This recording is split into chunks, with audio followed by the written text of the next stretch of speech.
veç janë bo do milionera aty në Ministritë të Shëndetësisë. Shumica e këtyre milionerve, e këtyre kompanive, janë bërë në kohën e LDK-s. Mos menoni që fshihni krimin edhe korrupsionin që e keni bërë që 6 vjet. Ju jeni shumë dopt. Tash nëse doni mu distancu nga LDK-ja, çysh ka qenë? A e dini çka po ndodh në një sektor tjetër ku Arben Vitia e ka caktuar çmimet? A e keni dëgjuar ndonjë qytetar në Republikën të Kosovës të thonë që është ul çmimi i barnave? Jo, nuk është ul ministër. Veç janë bërë do milionera aty në Ministritë të Shëndetësisë, se duhet me gjetë lidhjen me ardhë që tim ja u bë aty në çmimin çfarë kanë qef. Që to e ka kundërshtuar gjykata kushtetuese.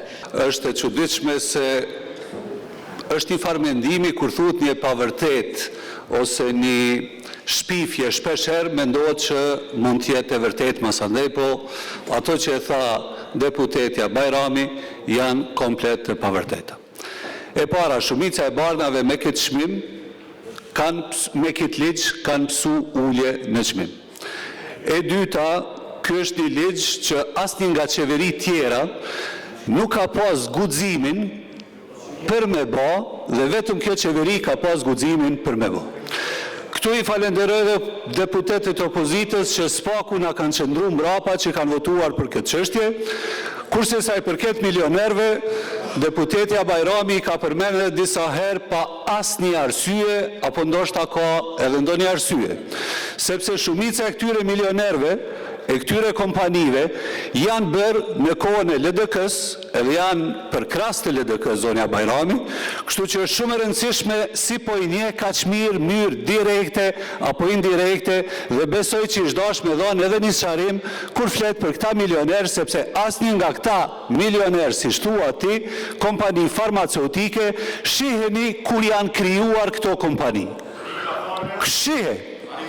Do me thonë, ju kisha lutë për korrektësi së paku në atë që ju propagandoni sa korrekte jeni, sepse me këtë tregoni që absolutisht nuk ka tro korrektësie në deklarimet e juja zonja Bajrami, dhe sinqerisht me vjen keq. E para është, edhe ju kur flisni me gjuhë të ultë, do me zot ultë dhe me gjuhë të moderuar, mos menoni që fshihni krimin edhe korrupsionin që e keni bërë që 6 vjet. Jeni qeveria që i keni bërë 4.000 tendera në burimor. Ti minister, je qaj minister që në grup punu se ke pas njerin që ta ka hartu listën e esenciale të barnave, ma vonë është dalë të kompania që 80 milion euro fiton tendera, e të cilit ju kanë falë 2 milion euro aksione. Këtu janë dhëna publike, beso që asë njonin për i tyne nuk i një personalisht. Sa ju përket kompanive për cilat njerëzit po flasin dhe të tjerë, krejt nivellet e pushtetit i keni. Ju jeni shumë dobt. Nëse ju mendoni që unë kom lidhje me dikane, nuk e keni gjetë deri sot. Personin e fjalë për cilën thuhet, ka qenë këshilltar politik i njërit nga ministrave të LDK-s, që është antar i kryesues për shumë vite. Në anën tjetër, ky person, po në qeverisjen e LDK-s, është gjedhur kryeshef i AKPPM-s. Nuk ka qenë në listën esenciale të barnave, shikon në anën tjetër se çatje ka qenë. Jo me neve. Bile kur kam qenë unë e ministër, unë e kam gjetë një kontratë të nënshkruar në fundin e mandatit të qeverisjes në anën tjetër, për cilën ka vazhdu edhe 6 muaj të tjerë. Do me thënë, kur s'ka qenë këshilltar, kur nuk ka qenë në listën e barnave esenciale, këto i kini boj ju zonja Bajrami. Tash nëse doni mu distancu nga LDK-ja, çysh ka qenë, është problemi juj, po merruni me veten, jo me